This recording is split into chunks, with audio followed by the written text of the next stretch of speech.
No, like a trumpet mute. Oh, Just that's put even. it on you. Oh, you put it on me.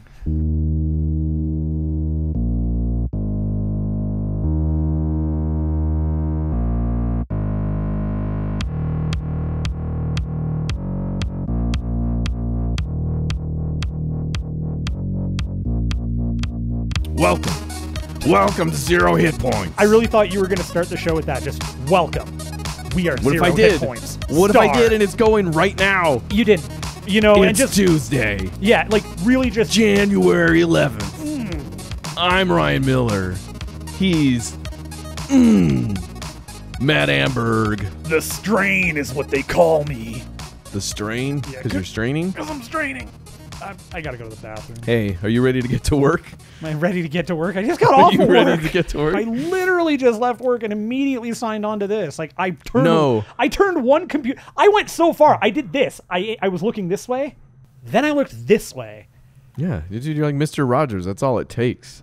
Now you're like work Matt, like podcast Matt. It's a beautiful day in the neighborhood. I mean, he technically puts on more clothes when he does that, so it's not a direct beautiful one-to-one, day but in the nudie hood.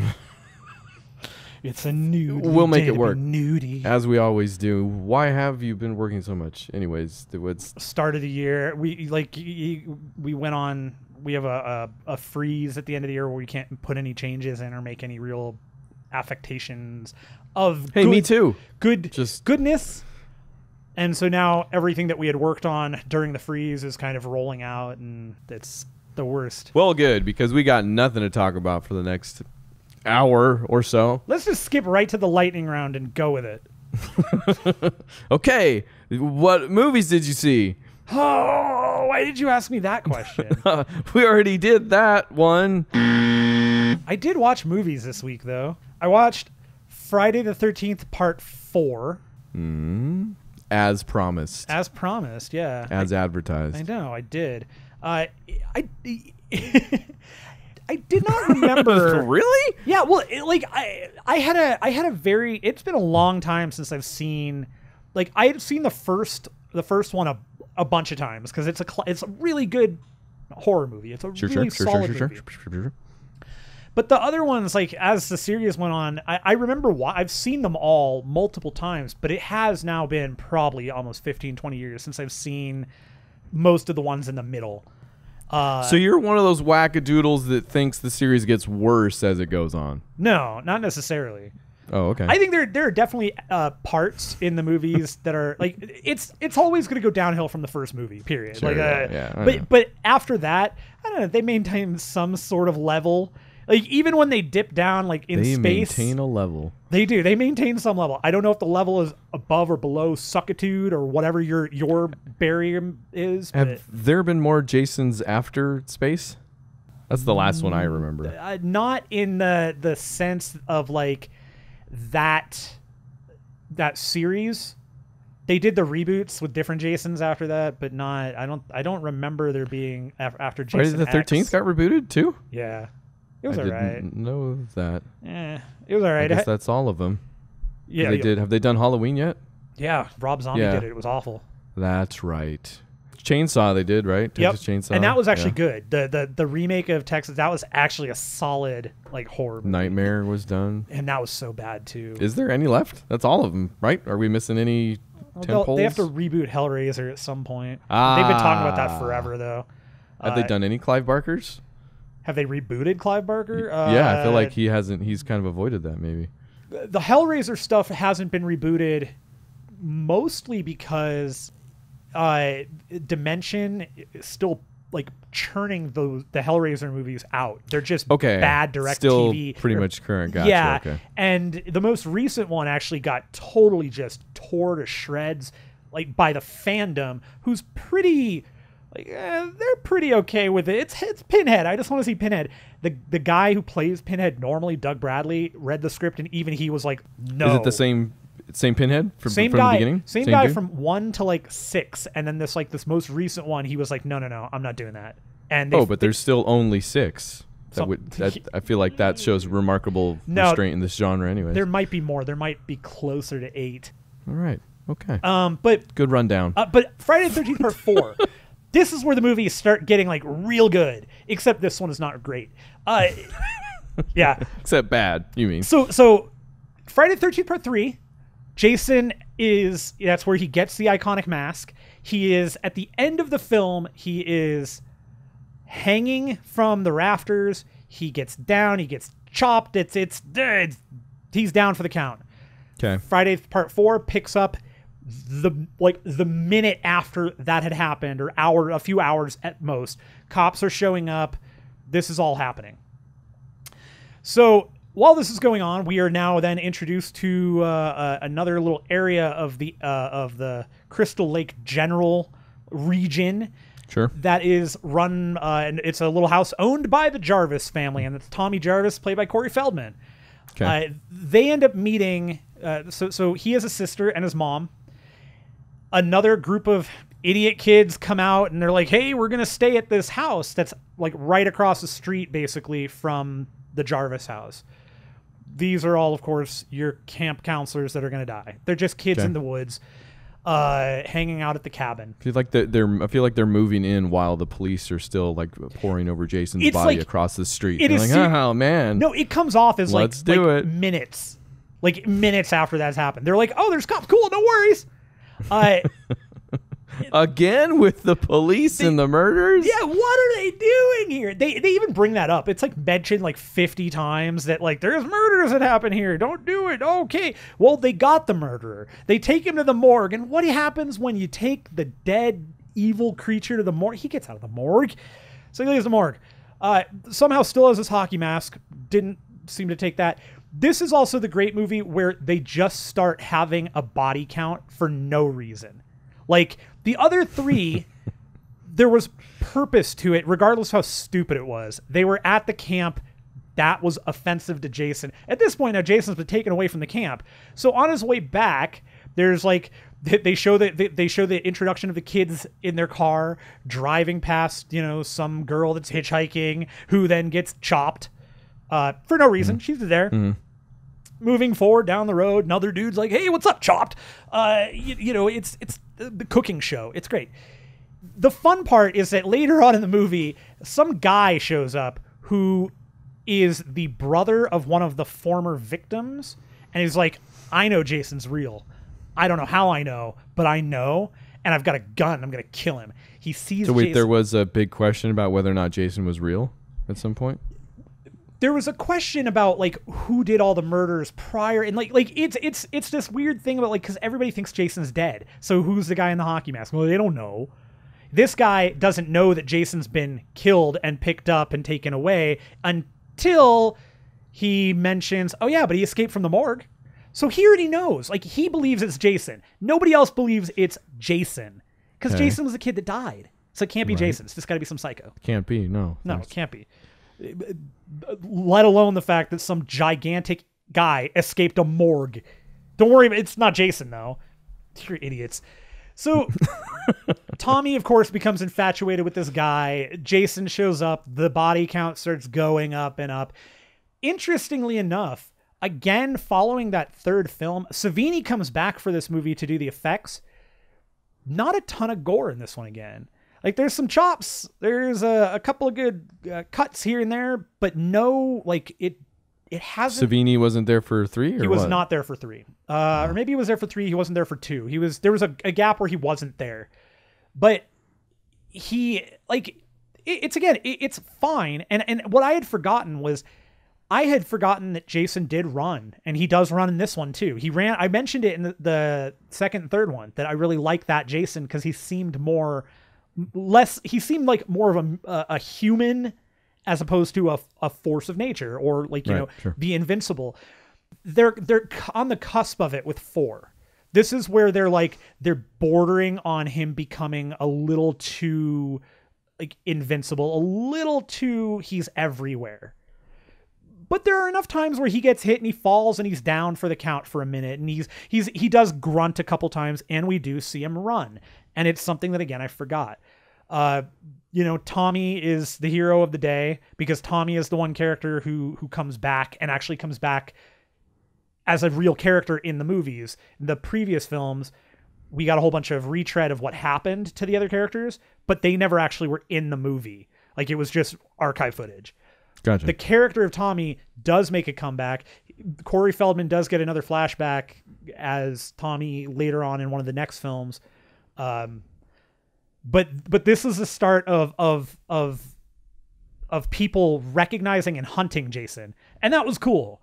The Tommy Jarvis character is a lot of fun. He's definitely like, there's almost a point where Tommy is he's the kid version of Jason, where he kind of just knows what to do. He figures it out, and he does exactly what every other survivor has done. And him, of course, being the first, he was a young child to survive, and that was cool.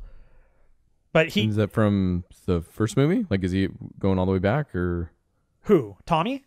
No. Tommy is he just starts in this movie. Like, it's just a character that was introduced for that film. Gotcha. And he is one of the survivors at the end. And then you get all of the movies kind of stop on like a freeze frame-ish thing.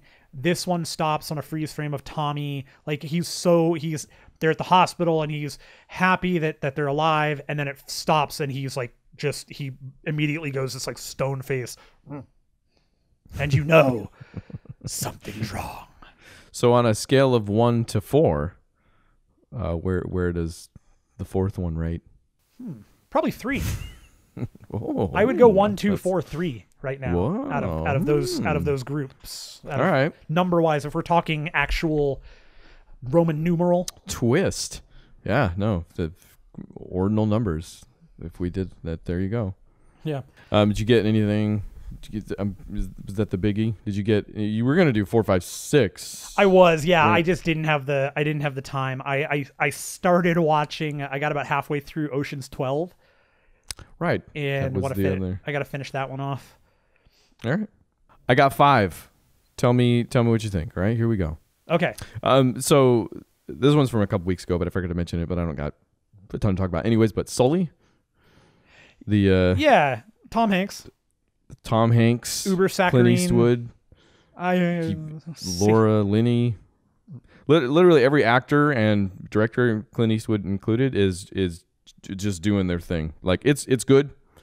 Clint Eastwood is maybe my number one dude for making almost the mundane just still really interesting. Like, he did this with American Sniper too. Like, it's mundane, just like staying mundane. Well, no, mundane in that it's not like, the world isn't at stake here, and we're watching some drama, for lack of a better Gran Torino, better term. Gran Torino's exactly. Stuff like, Gran Torino is maybe even more out there just because anyways, but yeah, with the cameras like filming a normal dude in almost extraordinary circumstances, just about. But he lingers on the normal dude part more than anything else. But it's whatever. It's all good stuff. The story's fun. It's Tom Hanks. It's literally everybody doing their thing. Yeah, so. It honestly, that was a movie that it's never going to be something I watch, because that's when I know the story. And it just seems like a very by the numbers movie. Like, I know Tom Hanks is going to be good. Yeah, sure. It's going to look fine. It's going to tell the story okay, and Tom Hanks is going to knock it out of the park, I'm sure. It's still a good study. Like, I like Clint Eastwood's style was very apparent, and that was kind of cool because, like I said, it is kind of mundane stuff. So it's almost like that stuff comes to the surface. Like, oh, I get a little bit more about why this dude's real good at what he does. But sure. But you're right. Yeah. I actually didn't know the story that much about how they went to court afterwards and all that. I didn't know any of that. Yeah. The court stuff afterwards, I didn't really know, but I also am not terribly like, it's short though too. It's like an hour 30 or less, something like that. But, which is nice. Don't, I figure if they tried to peg on 30 minutes to the end of that story anywhere in that story, it would have been a bad idea. Did you watch any movies where they may have pegged some stuff on? What else you got? The Accountant. Okay, that I actually want to say. I did not know anything about this movie. People had talked about it, and then I finally watched the trailer for it yesterday, and I'm like, oh, you know what? I'm into that. I was immediately into that. Granted, I have a son who's somewhere on the spectrum, possibly. Oh, I thought he was an accountant. Related to the spectrum. Yeah, no, I have a 9-year-old whatever. Accountant. He was an accountant, so it hits home. No, but yeah, I was immediately into it from the trailer as well. How much do you want me to spoil? Oh, go for it. I don't. That's not a movie that I care about twists in. That's just when I want to. I like Ben Affleck. I like twists. I'm not gonna ruin so much. Well, so I like Anna Kendrick and J.K. Simmons. For sure. Yep. I'm trying to remember the cast is the best part. Honestly, who's the like the heavy that he's like the sniper that's chasing him or whatever. Bernthal. Yeah. So. Super promising start. Like the kid is autistic. Yeah, I know, right? That's one way to. Super promising start to this description. The autistic thing is driven home like mechanically, like in the movie. Like it's filmed with kind of an austere slant to it. Okay. So it's kind of right. It's about an autistic kid, and it's filmed kind of in a very punctuated manner, like while it's describing the behaviors this kid has and stuff like this. Shows you the relationship between his father. Like I said, super strong start, and I want to say maybe to the middle, and then it just goes off the rails. It super lets you down on that premise and that beginning.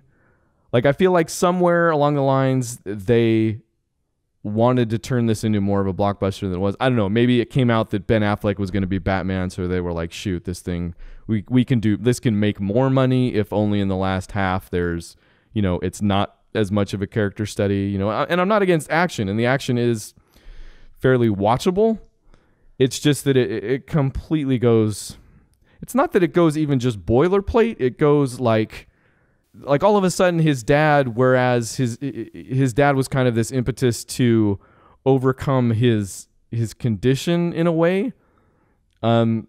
His dad all of a sudden is like having him train with monks. So that's how he got good at hand to hand, which it turns into this weird, like almost, it's just, it loses that, like these are common, like AAA movie, do we call them that? I don't know. Tropes where the dude like that belongs in a Batman movie, right? Oh, that totally, is literally Batman Begins even.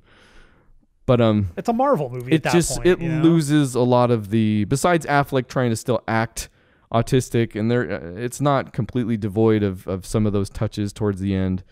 But there's a twist at the end that it doesn't hit. He's not actually autistic. They lose that thread. No. That would be a bad twist. Dude, even worse twist. What? Okay, there you go. I've seen movies. No, it's not that disappointing, but it just doesn't. They lose what to me was an intensely interesting premise, like this autistic hitman who's also an accountant, right? Like the way he came up and how he does his thing, and then how the movie films that, communicates that, just completely pittered away. Yeah, that's a bummer. Yeah. I'll still watch it though. I'll probably check it out. It's good for that first half. Like, check out what I'm talking about. Like, it's worth wishing the last half was like that. And then my wife sat me down for Deepwater Horizon. Fair enough. It's a disaster flick. Oh yeah, pretty much. It is. You seen it? I have not. We watched the trailer for it on Saturday night because we were looking for a movie to watch. And we were both like, wow, that is a movie that did get made and it looks like it could be good, but no, never going to happen in this household. Just not even a little bit. It's a fine thriller. Like it's actually really, I believe it, good, but the premise is immediately not attractive to me. No. Like it's almost like a war movie. Anything that's like in Iraq and I'm like, like, yeah. But it's Peter Berg, who I'm a fan. I always like him. He goes away for a while and then he comes back and I'm like, yeah. And then I'm like, oh, Peter Berg. Yeah, of course. And then he's like, hey, I could make a battleship movie with Liam Neeson. Dang it. Don't bring that up. Okay. But then he's like, but hey, I can make a real fun movie with The Rock and Stifler. Right? And that's a cool Rundown movie. is one of my favorite movies, actually. Yeah. Really. I wanted to watch it super bad, actually. I also like Superbad. Also a great Peter Berg movie. Yeah. This Deepwater Horizon is totally dependable. Like if you can get past the premise, it's totally a cool watch. Like he has action down super good. Like he does. And Wahlberg totally delivers. Like, and he spends enough time on that stuff too. He doesn't. He is just I just can't. Overdue man. Malkovich or anything like that. Yeah, no, I mean, No, Wahlberg, like, you know exactly what it is. I'm not going to change your mind about what it is. No. It's all I can say is that it's good. like Wahlberg is so, man, like there are times when he kills it for me. The other guys, like he's so funny in that movie. Absolutely. But then I see him like action movies and I just hate him there. I just don't like him. And the thing that kills me the most, that gets, like, this is the thing that gets my goat, is that he is like, there are parts of Boston where people just fall over for the guy. Oh, that's where this goes. Man, I'm this a hometown. is like a Boston it's rivalry. a Boston yeah. thing, man. It just pisses me off. Okay, he's from the wrong side of town. That's the thing. He's probably from the better side of town. And then Miss Peregrine's school for super youngsters. Who plays gifted. Miss Peregrine? Is it Ava Green? Yeah, there you go. Okay. Tim Burton's latest leading lady, I guess, basically. She's been in now. What was the one from the '60s TV show? It actually wasn't that horrible. The Man from U.N.C.L.E. Looked horrible. No, she no. wasn't in that. Oh, Dark Shadows. Dark Shadows. Yeah. There you go. Yeah, it's not the worst. It's not the worst. Not the worst. It's totally fine. I mean, total hard sell. Anyways, yeah. This movie's super good. Like this, I really like this movie, and I don't know if it's based on a book or whatever. It is. Okay. Yeah. All right. There you go. It's Tim Burton at his best. Also, probably in the first half, where like Big Fish was kind of where everything came together with him for me. Because Tim Burton from the '80s, don't get me wrong, like love it all. Like when his style was super pronounced, right? Like you knew a Tim Burton movie, and then Ed Wood, and then kind of from there on out, it was Tim Burton, changing. Like it was Tim Burton. Like, what is he really than his production team or his design team? Right. Like, and that stuff has always been super interesting to me. This is that at its best, but really good. Like there's some touches like in Big Fish where the fantastic bumps up against reality and is put together in a really cool way. Like in a really, with a nice touch. Sure. Where that kind of is a bummer is that isn't driven home, or like the parallel there isn't taken throughout the movie. Like it kind of gets bogged down in the action, which is still interesting. You're interested in the story, but whereas Big Fish like built to this really beautiful ending where they came, the fantastic and the normal or whatever came together in kind of this really cool way. That doesn't actually happen so much in this movie. Does it? Does it make more about resolution than? So does it make sense if you look at it from the context of it being like a young adult novel? Sure. I mean, I don't know if that makes any difference, and I don't know that it is strictly a young adult novel. As far as the story's still good. Sure, the movie's good. I liked it all the way through. I just mean it's just that if it had delivered on some of those parallel themes at the ending, it could have been fantastic. Like, yeah, that's one I do want to see. I like that era of Tim Burton, and that story, like the synopsis that I read out of it, kind of it connects with me on a certain level with something else that I really love, and I want to see how close that comes. But no, I mean that's Tim Burton in a nutshell. Like I've always connected with him on a thematic level, just because like Edward Scissorhands, like the outsider is really the guy that has it right. The world doesn't deserve him. That different isn't bad. In fact, it's to be lauded. Like no, yeah. And that's fine. It's actually more of a connection to something else, and I don't know the story enough to know if I'm reading into it and projecting. But well, that's what Burton does. Like he's very no, he's very outspoken about how he makes some of these stories his own. Yeah, for sure. I do. Man, you touched on it, and I gotta say, I like everybody that I hear from that loves Tim Burton, even likes Tim Burton, seems to be like Big Fish is such a winner of a flick. Man, I love that movie. I hate that movie. Yeah, I think we talked about that movie. Just sucks so much. Like I get it that like it's clearly I guess I'm dumb and I don't understand it. because I hate that movie. That movie sucks. But Tim Burton's pretty taste dependent. Like, but I love. I'm not going to fault anybody for not liking him. Like, even looking at myself in the past liking Tim Burton, I'm like, you didn't really like him in the right way yet. You know, like you like because he was dark. You know, like. Yeah, I mean, sure. That's not everything. No, I mean, yeah, I've always loved his design, and like I said, 80s Tim Burton. I still love it. No. It like you meant Ed Wood. Ed Wood's probably top of the heap for me in regards to quality of film that he's made. I think that's probably his best film. Well, yeah, not my favorite, that was his first, but I think it's his best. Sure. But yeah, Big Fish just never clicked. It never clicked for me. It just really didn't. And I just watched it not too long ago with Beth because she loves it, and I tried. Like I went into it open minded. I was like, okay, you know what? I'm excited to watch this. I want to see this. I'm gonna look at it through a different lens. Yeah. Huh? Well, hey, you know what? I'll make you feel better.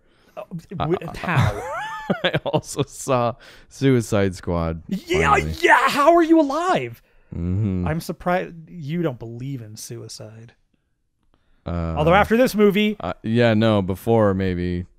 No, it's been bombed on. Like nobody's probably gonna be surprised if I say I didn't like it, but it's like I wasn't expecting. With comic book movies, I've seen plenty of comic book movies up to this point where nobody liked them and I did. Like, sure. So I was willing to give this thing a chance. Like Batman versus Superman, actually. Still enjoyed, still fine with. Yeah, I mean, and we talked about it at length, but fine. This is like shockingly bad at every turn. Like I figured it wasn't gonna be, man. I like that you can't even like get through any of it because it's just so like that's how bad it is. It is. There are movies where I'm like, oh, I got to write down this thought I had because I want to talk about it. Like this one, I just had to keep writing stuff down. Like I'll read you my notes like in order. Choppy from the get-go. Yep, that bad. Next one, worse. Next one, story bad, dialogue bad, music bad, confusing why. Jared Leto is horrible. And then there's like 10 more like that. I just kept going. It's like the worst thing I had heard about it was that the plot was confusing. That's not the case. Like if anybody's told you that, they've got the wrong tack. All the choices they made are confusing. The plot is stupid simple, like annoyingly simple. Like what's her face Enchantress? They try to get to join Suicide Squad, and then she goes rogue, and then she's the bad guy for the rest of the movie. That's it. That is literally it. Go stop Enchantress. There's nothing else to it. That's the plot. So don't get confused by that. It's just confusing every single choice they make after the fact. Like all the characters, and you posted a video actually that I watched, and it's did you watch the dude was right? Yeah, the editing video. Yeah, that was fascinating to me. Like, well, so I didn't know that this thing was passed off to a trailer house, which makes perfect sense. Freaking analogy. And if you think like a trailer house, like obviously they're good at editing, and trailers are their own art form, you know. In and of themselves, like trailers really are a whole different thing from an editing perspective, and from an entire movie like that. Holy crap! And that's exactly what this looks like. It looks like oh my gosh, how long is it? Don't tell me it's 2 hours. It looks like a 2 hour trailer, and that grates on you within 10 minutes. Like all the characters are all introduced with these stupid music montages. Like it's insane the bad decisions. You're like, really? Oh my gosh! And there's plenty of videos to watch about why. Yeah, what they did. The editing video, if you want to post that or tweet it, it's a great video. It's like I thought, you tweeted that for 0 hit points, didn't you? I might have. I don't. Yeah. I honestly don't remember at this point. It was a really cool video though. That discussed exactly what you're talking about, the choppiness and then on top of that he goes setups, no payoffs, no setups about why the movie flops in like every respect, and the one that I love, the one that I went back to was the Boomerang one. That would have, because I would have totally picked up on, that's something I would have caught on to waiting for a payoff on, and then to not get it, I would have been so pissed. See, by that point in the movie where the not payoff happened, I was already kind of checked out. Like I'd already started doing stuff on my phone because I couldn't. Honestly, I don't know why I finished it really, but because you're not a quitter. the plot turns on a thing that happened on camera. Like I get the Suicide Squad themselves isn't privy to the fact that Enchantress, is controlled or wasn't controlled or had gone rogue, and that was who they were. Yeah, that's what it was. They never told them they were going up against Enchantress, but there are just huge swaths of where they don't. They just leave storylines, right? Sure. They don't do the thing where, because you're watching the Suicide Squad and you're like, well, what the heck's going on with the superpowered beings in the middle of the city, by the trash vortex, like what? They just leave that alone. They don't tell you. They don't care. Like just, oh, man. So, yeah, when it turns, like when they find out that they're going to stop Enchantress, he's like, Flag is like, the name of RoboCop's character. I can't remember his name. But, Joel Kinnaman. Sure. I actually like that dude, actually. He was Run All Night, I think he was. He played Liam Neeson's son. It's good stuff. Highly recommended. Okay. And he's like, yeah. And then the movie goes to a flashback of stuff like that was never a secret. Like we saw, it just goes and replays scenes from before and was like, this is what. And like, it's not a twist or a reveal. They had to do that because they knew you checked out like an hour ago. Yeah. So like, here's what you missed. Oh, everything you've heard is not wrong. I've not heard one thing about that movie that I've been like, oh, that's a little much. Nope, it's all right. I really, really loved in that trailer video where he's like, all right, let's talk about the ending, where Flag outright, instead of just letting the audience know how this works out and know how Enchantress can be killed, Flag's got to outright state it to Will Smith. Like he has to scream it to Deadshot. Her heart's we can kill her now. Yeah, no, I hate every piece. It's totally confusing. When I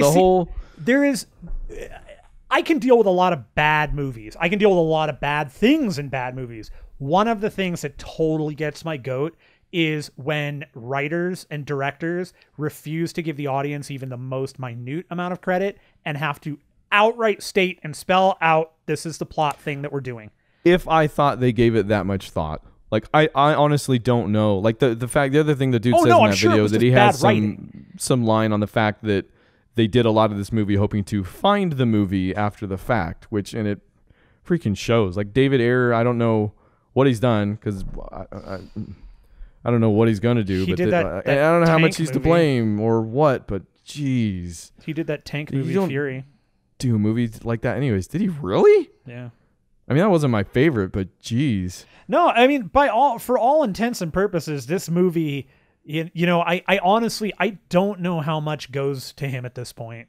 Yeah, and you know what? This has all been said. Honestly, the biggest bummer, the one thing I do want to say is that look at Marvel, who puts out, not that they haven't put out a bad movie, puts all this care into that. Like, you say what you will about your least favorite Marvel movie. Okay. Like somebody somewhere, and whether or not, the whole Marvel oversight thing, or now Disney oversight, or whatever you want to say, is good or bad, that probably made some problems for Ant-Man.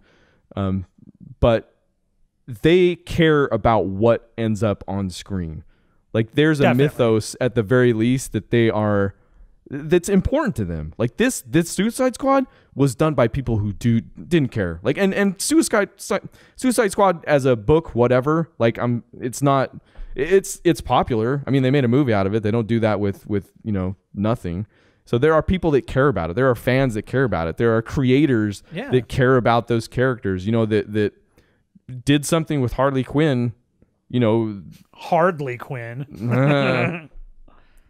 And this is like a big screw you to all those people. I totally maintain that such a bummer. The DC thing. Like I'm making a grand assumption that Jeff Johns is the right guy, and he may not be. But Jeff Johns is a guy who he did make a huge impact in DC. Oh, people will arguably say negatively with the whole New 52 thing, but Rebirth coming out, Jeff Johns may be the guy, maybe he's not. But DC, Warner Brothers, has got to suck it up. They've got to find somebody like Kevin Feige, who is like the Marvel guy for Marvel. Every Marvel movie goes through him. He's the one that ultimately makes like final decisions. He talks with creators. He's the guy.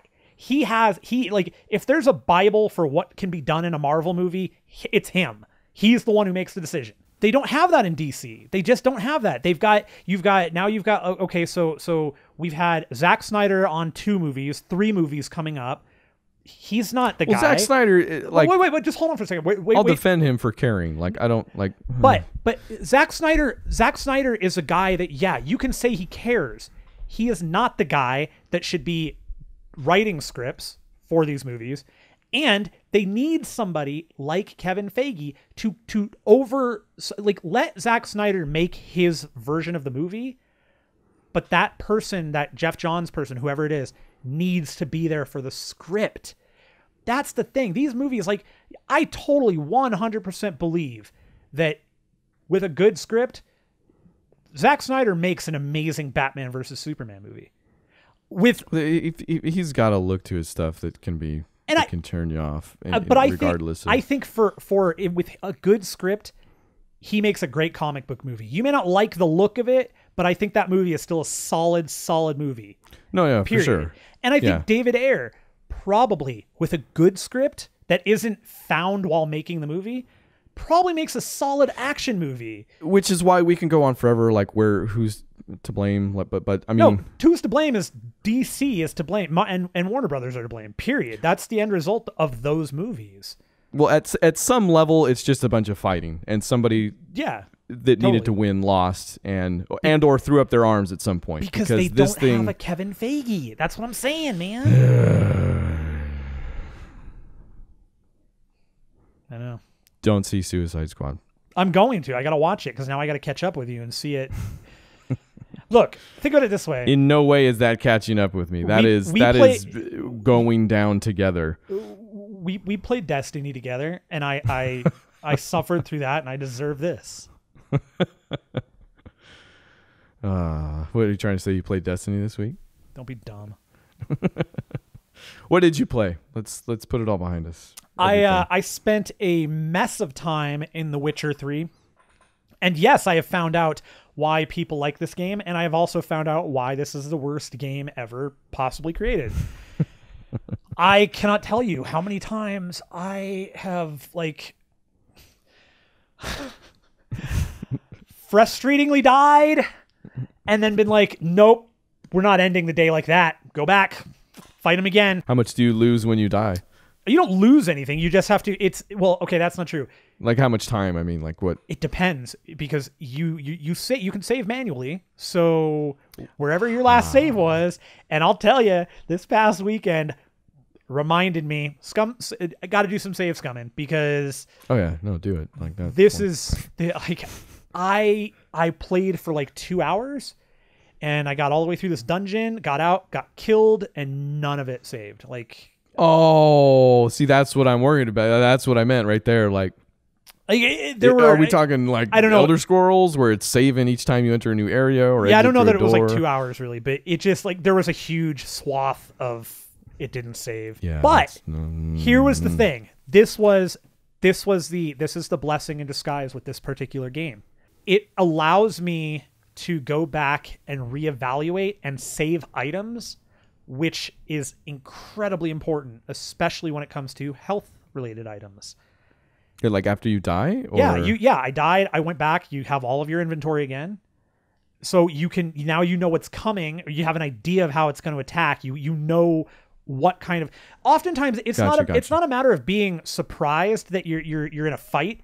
It's more of a... You were overpowered and you just bad luck. You didn't block at the right time. You didn't dodge at the right time, and you just got clipped. In some ways, it's a very, very, very light, not making a comparison, but to Dark Souls in that, like, that's actually what I was thinking when you were talking about. Yeah, it's very, very similar in the fighting concept. Not in you have to use the systems at hand, whereas Elder Scrolls or something like that, you're just trigger. Yeah, or definitely.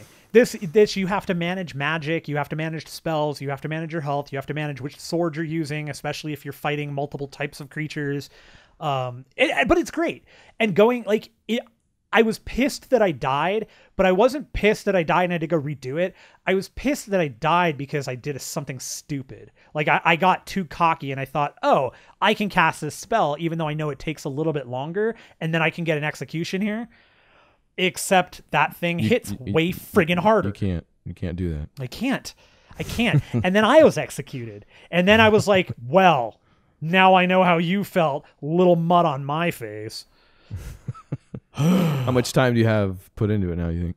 Probably 6 or 7, 8, 10. Okay. I don't know. Like I Saturday. Did we talk about this last week? Did I ask you? I asked you the same question. Now I can't remember. I don't know because Saturday. I don't know if you got online much Saturday because I stopped paying attention to what was popping up on my screen. I was just playing The Witcher like all freaking day, like on and off for hours. I don't remember. And then I switched either. At one point, I got on to play Forza with you, and then you played The Witcher. Or we played The Witcher. We did. Technically, and then I had to go. Yeah, and I really do like playing with you, so we should do that more. No, I don't care. You can do that every time if you want. Like I'm not. It's the togetherness. Yes. But Forza has things now, so we'll talk about that. So The Witcher 3 is great. I am curious to find out if it's as big and as deep as Skyrim, but I don't know that I want to actually experience that. I just want to know. Sure. I played some Overwatch, played the new map, the Oasis. Yeah, what is that? Oasis? Yeah. Had a couple of really solid Sombra runs. I'm not sure we enjoy that map before you move on too quick. Yeah, not necessarily a huge fan. It's got some questionable choke points there. I mean, I guess we're very early on, but we played it maybe 2 or 3 times. But yeah, first impressions were probably the exact opposite that I had of Eichenwald. Eichenwald, like the minute we started, I was like, I love this map. Yeah. The minute we started Oasis, I was like, I don't love this map. That is the opposite. Which I'm still learning. So, but again, I had a good Sombra run on that map. It definitely has some spots that for a Sombra character can be real good to throw your translocator, get in, get some hacks and stuff. But yeah, the control point has like there's a spot in the control point. There's an upstairs to the control point that you can kind of look down on the point from. There's a drop down in the middle of the control point that you could fall into. Yeah, there's another and a pit on either side. Like the pit, they like their pits in the new maps. It seems. And it is the pits. Yeah. Whatever. I'm more concerned about the changes in PTR right now. The Roadhog hook is still Roadhog stuff. They're what it's doing in PTR. They've already said it's not going to necessarily do in when it goes live. And depending on how this works out, that could totally just remove Roadhog from being used in any meaningful way in the future. And he's one of your faves. I like him. Yeah. I mean, I've definitely moved more towards I've moved away from tanks and have been focusing on characters like. You're welcome. Yeah. McCree and Winston. That's the only character I play. I'm still, Windbone. Winston, yeah. I used his ult once in the right way and cleared the point, and I think we took it that round. We did. That felt good. And then I realized why you didn't get the achievement. Yeah, because we were not in... Or we were in the quick play, but not in the quick play. Yeah, we were in the brawl. So we definitely played the map. Yeah, other than that, I played a little bit of Super Mario Run. I'm on... I had to skip 2 of the maps on the black coins because you're running through just on coins now, right? Yeah, and I just could not. There were 2 of them that I couldn't get, so I'm on the. You remember the name? I did have to look up one. I'm on the level. first. I finished. They were both in the second world, I think. Maybe. Yeah, it could have been the same one. I think one was a castle. Gets a little challenging.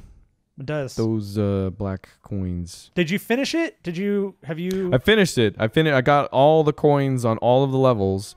Nice. When you do that, it opens up. I mean, when you get all the pink coins, it opens up a pink pipe get all the purple coins, pink, purple pipe, black coins, black pipe. Black pipe. Those each take you to one bonus level that is probably the hardest. But it doesn't save whether you've got those coins anywhere or not. I got all the coin. I did the pink one, the purple one, the black one. It's rough. It's easily the hardest in the game. Like it's calls for real tight precision. Some you have to, like, if you don't get the mushroom, you're not going to be able to make the next jump. And the mushroom that you need to hit the block on the right side. So jump a little late. Right. So that the mushroom doesn't fall down the pit first. It's pretty rough. Haven't beat that one yet. Sounds rough. Yeah. But that's nothing to add really about Super Mario Run. Fair enough. And then you mentioned it. We played a bunch of Forza this week. Yeah, a bunch. You were digging in. Are you done? Doug. Are you done? I mean, I guess if you're talking, I mean, it's a pretty loose game. Like the campaign takes you through upgrading all the different festivals. There's like 4, right? Yeah. They all go up to level 5 each based on the number of fans you get from the other things that you're doing. I've upgraded all the festivals to their top level, so no more fans anymore. It's all just XP and credits from here on out while I do all the other stuff scattered around the world. So, I mean, I guess maybe I'm done with that story part, but I got at least another week with it before I'm like done with the achievements, I guess. Yeah, that's where I was going with it. Okay, that's where I'm going to. How many more achievements do you have left? Do you know? Well, I got plenty of achievements, especially since I don't have Blizzard or Blizzard Mountain or whatever. But I think I'm like 10 shy of all the exhibitions and the championships or something like that. So, fun story.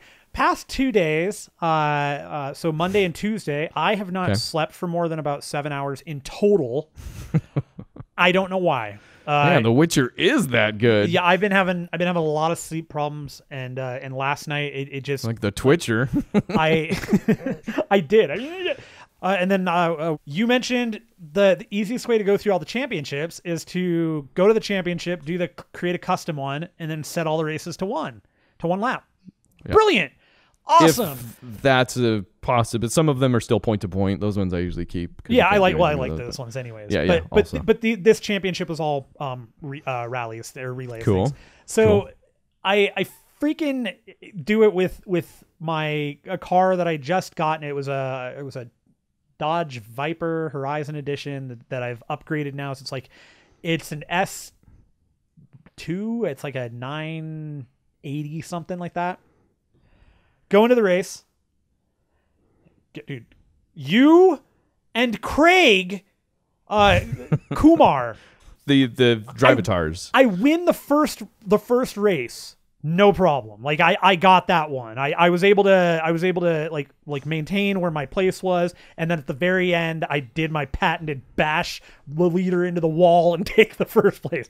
Totally worked. It's the best way to do it. I love taking corners like that. There's just this nice like line of cars that's a buffer between you and the wall. You just aim for that and you've got that corner. And you get a bounce. You bounce off them. The second race, Kumar comes in first. You come in second. Some rando comes in third. I come in fourth. Not representative, but okay. That's because fine. I could not, and I restarted the second race probably 10 times. Oh, you're still trying to get first. I was trying to get first because I really wanted to win, and I just couldn't do it. Because I'm not gaming the game. I'm using the best car I can at the time. So I finally, screw it. Okay, I'll go do the next one, and as long as I can come in top 3, I'll win the championship. Like 6th place. I just could not, with the car that I was using, I just couldn't get momentum. I've had a couple of those. Yeah, it was totally those races, all 3 of them, I lost them because I had no acceleration from stop. Like I had nothing at the start. So everybody got so far ahead of me, and then there were enough corners that I couldn't maintain a decent enough speed to actually catch up and get further in. Right. So I did that, and then yesterday, up for all to share, the 0 hit points logo is totally a decal now that you can put on your stupid Forza cars. Because if you can find it, you can. I now know. I understand.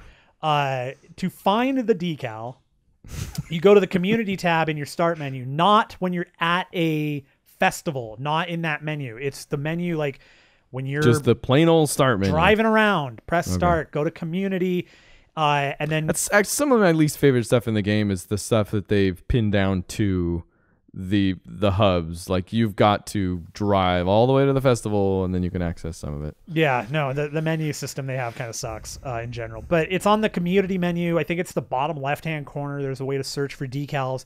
You can search for my username, Beta Angel, no underscore, and you can put our decal on your vehicle.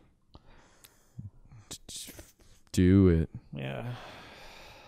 And you'll get extra points in something from us. you'll get 1 hit points. You'll get extra hit points. That game's really good. I really enjoy that game a bunch. Like all the stuff that they have you do to progress, like all of the activities, like I'm totally into. The racing seems really solid. Like granted, this is my first near sim. I know this is the more arcadey of the Forza series, but it's the most simulation-like racing game I've ever played by far. Yeah, after playing this, there's no way I will ever go to the standard Forza again. Never. It's too much. Like the standard. I've just Forza, bounced off it. I've given it. I always download the demo because I want to see how it looks. But then I do a couple races and I'm like, not me. No, the Horizon though. This is the first Horizon I've played and I love it. Yeah, this is one that this is this may very well be that one kind of racing game that I won't buy it yearly, but I could see me buying this one on a more consistent basis. Yeah, I mean I want to say they rotate, right? Like between Forza and Forza Horizon, so we'll get a couple years between them. Forza 7 was pseudo leaked. That's right. Outed by a car manufacturer or something. Yeah, that's right. A wheel. That's a steering wheel manufacturer. I think we lightning rounded that little tidbit. I think we did too. Probably poorly. The other thing it's totally doing for me, which no other car game has done, is the car collecting. Like that's clicked with me like pretty hardcore. That my favorite part of the game, and it sucks that it's over for me, and it was over fast. Is the barn finds. Like that was super cool. Yeah. Totally. Loved it. But yeah, I know. Because those are also like super rare and funny cars. Yeah. Whatever. I just did the achievement where I had to get a 300-foot jump with the Regal Super Van or whatever. That's the three-wheeler. My Regal Super Van has a Mighty Mouse on it. Nice. That's the livery. The liveries are super cool too, though. Once you get a car, it brings you to the community liveries like right off the bat. Like there's some. Where did I just go? I bought a GMC van. Because there's an achievement for selling 5 in the auction house. So if you buy the GMC van and put a Minecraft skin on it, it's a creeper skin, sells pretty quick, turns out. So I've got a couple of those going. I had one, and then before I could start the other, that one sold, like literally before I got out of the menu. So I'm like, oh, no kidding. But the other skin they had for that GMC van was totally the motorcycle gang from GTA. The Lost and the Damned. Yeah, the Damned. Or the Lost. I don't remember what they So are. it's pretty good. One of the two.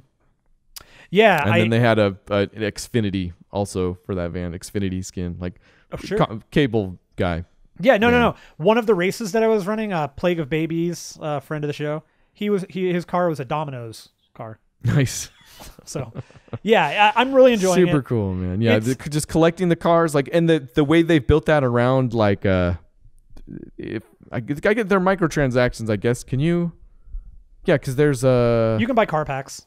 Yeah, so there's but no, there's like a currency that's not credits. Yeah. Car tokens. Like tokens. I'm guessing you pay real money for those, right? I think so. Yeah. I never look at that. It's done in a way that puts like fresh off of Halo 5, Gears of War 4, like where I feel like their microtransaction tack like severely hurt the game for me in some parts that I normally would have enjoyed. Yeah. You know, it was a real bummer. Like none of that here. Like they've done it in the, like I never feel like I'm bumping up against a wall where they want me to pay money. They've got enough cars in there that I could see how that's for the people who are like, man, I really want this, or I want all of them or something like that.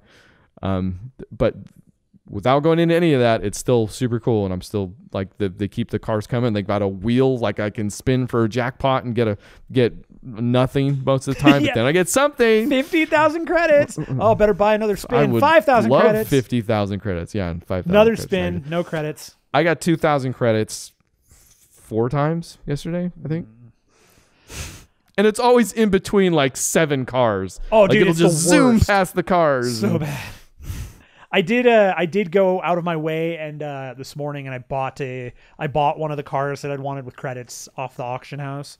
I've been wanting the GTO Judge for a long time, and I dipped into a little bit of that too. The auction house is actually really cool. Like when I was setting up that van to sell, like it had like a like you're just dealing with credits, so you're not making real money or something, but the way the people had set up like different cars to sell, like there were a couple Horizon editions for sale on there. Like I guess my best car easily is this 2017 Ford GT Horizon edition, which has like a credits boost. Like I guess I could sell that if I wanted. It's actually pretty. Oh, you can. That's cool. The Horizon edition ones, yeah, you can sell all of your cars. You don't have to keep any of them. Well, that's cool. You have to keep one That's of them, cool. Well, but you can. no. Yeah, you can sell. So what if you sell all of them and then it's just a third person game? Like you come out of the.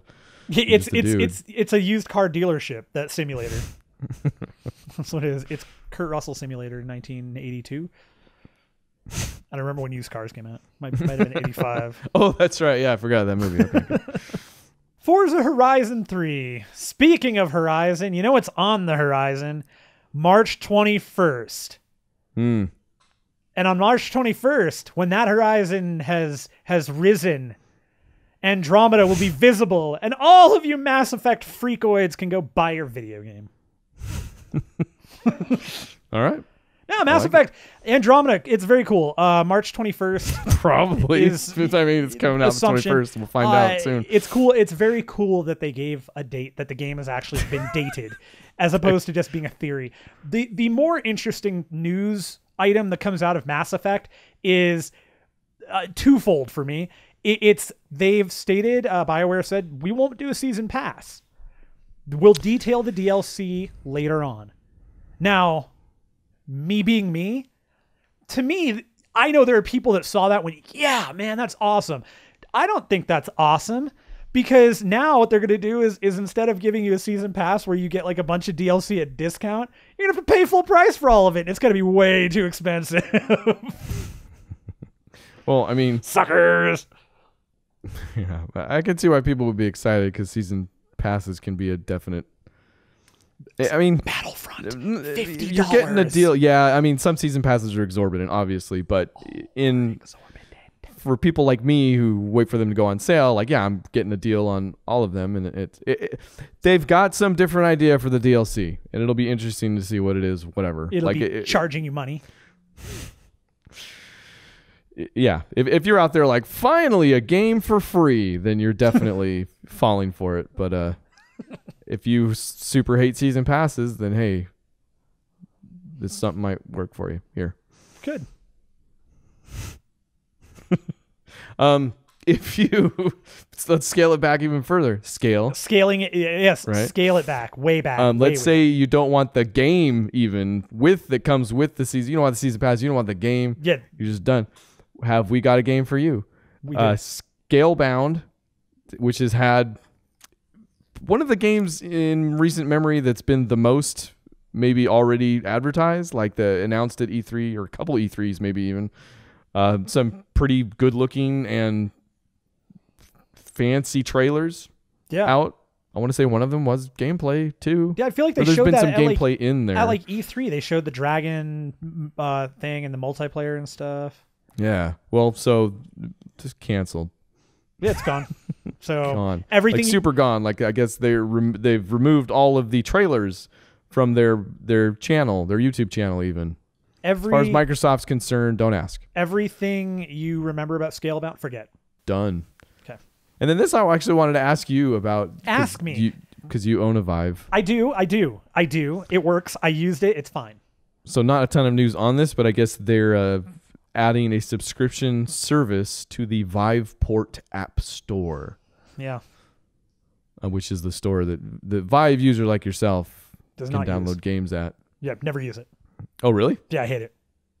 Okay. I'm probably I don't use it. It's I don't I don't care for the UI in it, and I just don't see the need for it.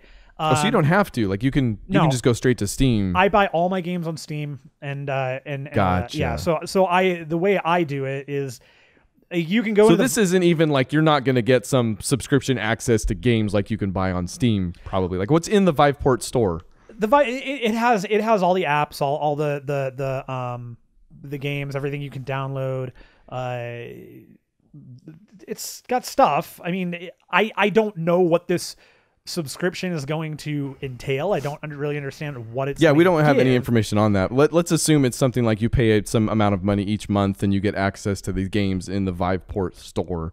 Is that something that seems attractive to you?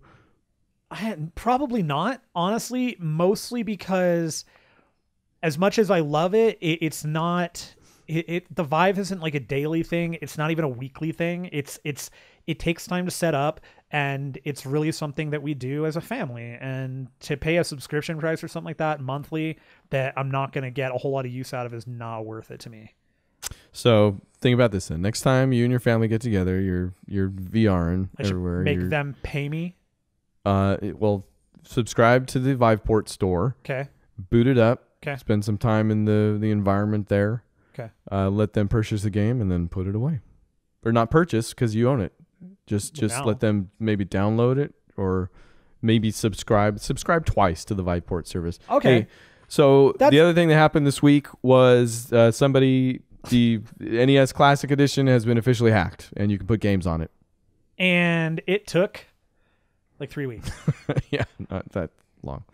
I like how this right here though. This right here. This NES Classic being hacked. This right here is why Super Mario Run has to have an internet connection. People are going to hack Nintendo, and now you're going to free and do games and stuff. So exhausting. I don't know what's a Russian hacker named Mad Monkey disagrees with you. He thinks everybody. I briefly read up on the process. It doesn't seem that hard. It's probably not. And the interface, I think, stays the same. It looks like they're all just kind of worked into that interface. But yeah, there's a video up of him with like 84 games on it. I will not do that because it is illegal and not in the spirit of the NES Classic. Lightning round time! Oh man, are you ready? I can't ever be ready. I put 3 things on this. This started so well, and I felt good the first few times, and now I just like blank out every time, and I get nothing. Is the bit getting old? You want to retire it? No, I just want to understand why I suck at everything I do, and this is like just like well, you're in luck. This piece, I think, really like solidifies my suckage. All right, let's just go ahead and flunk this. Okay, so I'll get some quick news items for you here. You're gonna make them funny, 100%. The Ghost Recon Wildlands beta sign up is live. I'm beta, huh? Good. I didn't actually see that coming. So. Wild Glands. Tell you what, I'll pick one of those. I'll only put one in. And it'll be the right answer. So there you go. Injustice 2 has a release date of May 16th. Great. It is great. You want to play that game. I do. I desperately do. I am still very, very, very salty about the freaking my arcade stick. Oh, did you get that for Injustice 1? Yeah, and I got it like at the tail end of the 360 thinking I don't know what. Like, I don't know why I was an idiot. I totally was dumb about it, and I shouldn't have done it, but I thought maybe... Oh, that's right. Oh, okay, now I remember. Yeah, and you were hoping they would... And so I gambled, and I lost. It's you know, it goes against the number one rule I have, which is never bet on a fart. That was a fart, and I bet on it, and I lost. Speaking of which, check out our upcoming games here. Are you ready? I am ready. These are games coming out within the next week. Oh, by the way, Heroes of the Storm's full roster is going to be unlocked for the weekend. I guess that's go play that. Go play that. Have you played that before? Check it out. One of my favorite games. Do you love it? It's a MOBA. Yeah. Think about it. Mo and Curly. Today, criminal girls, invite only. They're dangerous, filled with just criminality. for you. Tomorrow is Danganronpa. That looks like somebody laboring over the word grandpa. The grandpa. Version 3 Killing Harmony is coming out tomorrow. And then 17th. What do you want to take these? Oh, sure. I'll give these ones a go because they're not human names. Atelier Chaillet Plus, Alchemists of the Dusk Sea. Nice. I would have gone with Shally. That's Fate / Extella, the Umbral Star. Nice. Would you believe all of those are coming out on some sort of a Sony system? No. I will tell you the Umbral Star is a nickname for your butthole. Ah, fair. Like a rusty sheriff's badge or balloon knot.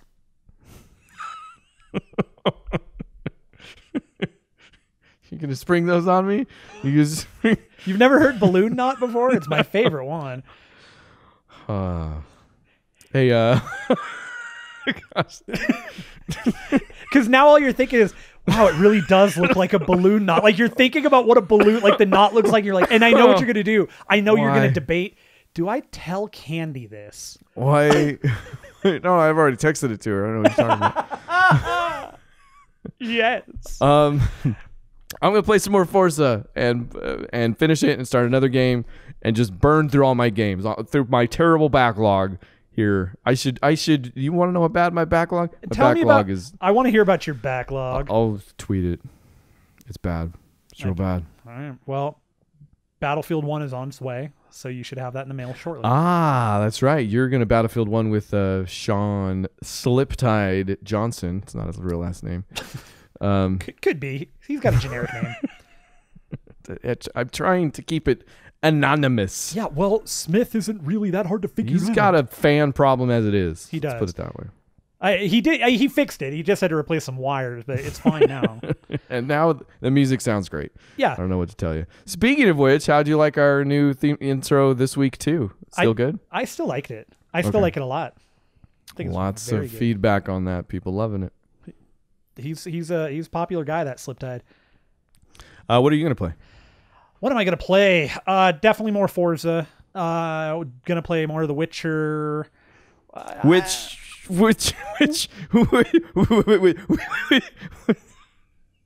Balloon knot. There's actually a sandwich restaurant called Witch, and I used to eat there, and then I got sick from their food once, and now I don't eat there. Hey, we're gonna stream. And we know what we're gonna stream. I think we do. Specifically. We do. Well, okay. What are you thinking? There's an achievement in Forza Horizon 3, popular game amongst the crew. Haven't heard about it. 0 hit points. Unfamiliar. It's called This Is Forza. It's a popular reference on a movie starring Gerard Butler, or however it goes, Butler. Gerard Balloon Knot.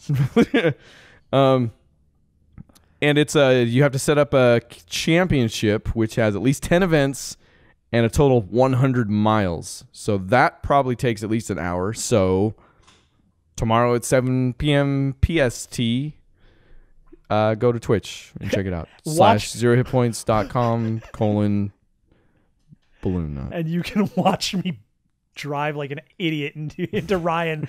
Hey, how's that corner looking at you? Wing. I'm in first now, sucker. We're on the same team. No, I'm on team me. And we should have a couple friends there, at least. Sean's thinking real hard about it. He wants to do it. He's going to be there. There's no reason he wouldn't be. Plague's had the idea to begin with, actually. Yeah. He wanted to do it like on Tuesday, and I was like, no.